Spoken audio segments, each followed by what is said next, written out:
ஒருவேளை இப்போ வந்து மாம்பழ சின்னம் முடக்கப்பட்டுச்சு, அது வேணாம், அது பேச்சே வேண்டாம். ரெண்டு தரப்பும் தனிச்சு நிக்கிற பட்சத்துல சொல்றேன், எந்த பட்சத்திலும் வேண்டான்ற அதுக்கான சூழலே கிடையாது, ஒரே கட்சியா தான் தேவையே இல்லை. இப்போ ஒரே கட்சியா தான் பாமக.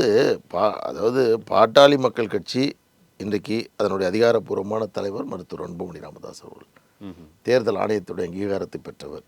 26 வரை எங்களுக்கு அதிகாரம் இருக்கிறது.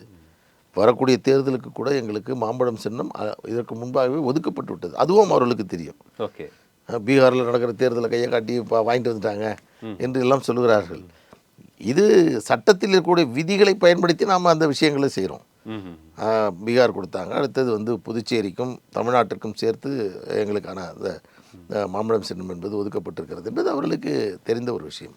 எனவே இது இவர்களால் இது நடக்காது என்று தெரிந்ததன் காரணமாகத்தான் இந்த மாதிரியான ஒரு பொது நிகழ்ச்சிகளில் ஊடகங்களில் இதை செய்து கொண்டு